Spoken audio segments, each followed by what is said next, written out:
Well, friends, it looks like Donald Trump must think he can fire his way out of ethical military leadership.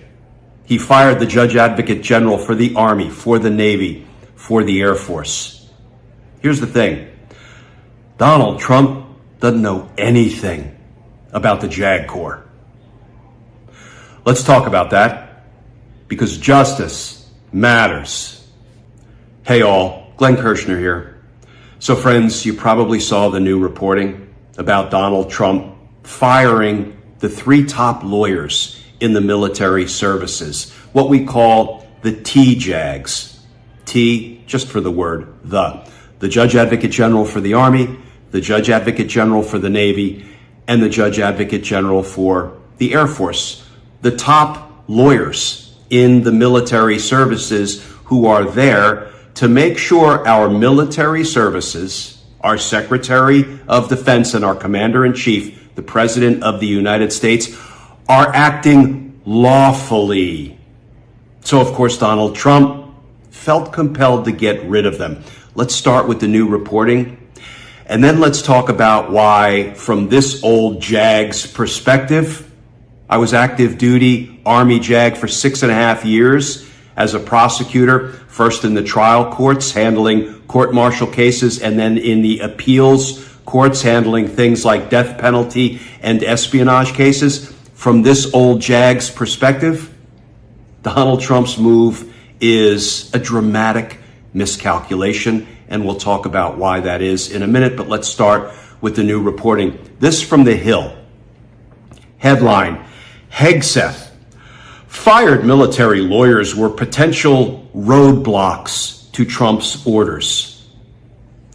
And that article begins, Defense Secretary Pete Hegseth said Monday that the 3 fired Judge Advocates General, JAGs, were potential roadblocks to President Trump's orders. And The Hill notes, the JAG's job is to provide independent legal guidance to senior military officers in the Pentagon and on the battlefields to avoid potential legal issues with U.S. or international laws surrounding armed conflict. Okay, friends, so let's talk about what JAG officers do. JAG officers give legal advice to commanders all the way up and down the military chain, from the platoon commander to the company commander to the battalion commander to the division commander to the regiment commander, and all the way up to the top of the military leadership, and indeed to the civilian leadership as well. JAGs give advice on things like law of war, rules of engagement, the Geneva Conventions, and perhaps most importantly, given where we are in this lawless presidential administration, JAGs give advice on what orders constitute lawful orders and what orders constitute unlawful orders.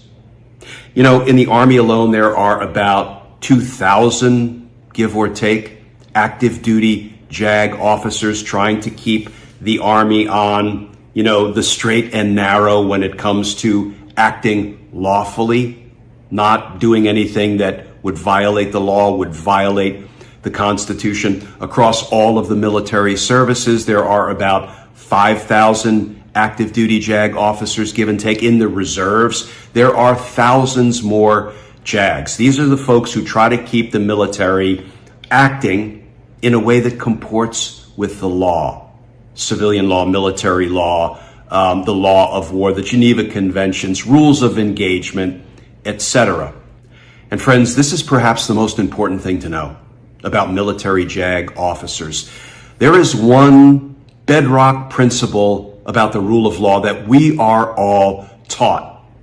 I was first taught it as an ROTC cadet when I was in college. I was next taught it in officer basic training. I was taught it again at the Army's JAG school. After you go to law school, you graduate, you pass a bar exam, then you enter Army Law School and you learn about military law before you are posted up for your first assignment. I was taught this lesson over and over and over again, as is every other JAG officer across all of the military services.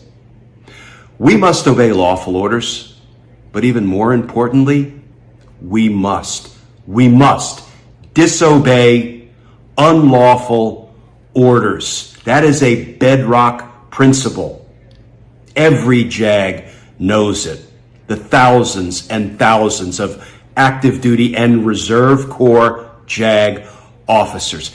And if Donald Trump thinks he can fire his way out of ethical JAG leadership across the military services, he is out of his damn mind. And he knows even less about the military than we suspect he knows. We know how he regards folks who decide to join the military and serve a cause bigger than themselves. He thinks they're suckers and losers. He says, why would anybody ever do that?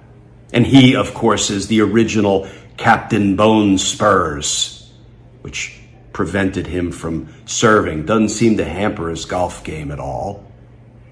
But if he thinks he can fire his way through the thousands of JAGs until he gets to, judge advocates general that he can appoint that will support him in the event he issues unlawful orders through his Secretary of Defense, Pete Hegseth, he's got another thing coming. That ain't gonna happen, at least not in the estimation of this old former JAG officer, because you know what? I agree and stand with General Milley when he said, we in the military don't pledge loyalty or fealty to a dictator, to a tyrant, to an autocrat, to a man. We pledge loyalty to the Constitution. And we are duty-bound to disobey unlawful orders, including from a commander-in-chief, from a president, because we all know, as Army JAGs and Air Force JAGs and Navy JAGs, we all know that justice matters. Friends, please stay safe. Please stay tuned. And I look forward to talking with you all again tomorrow.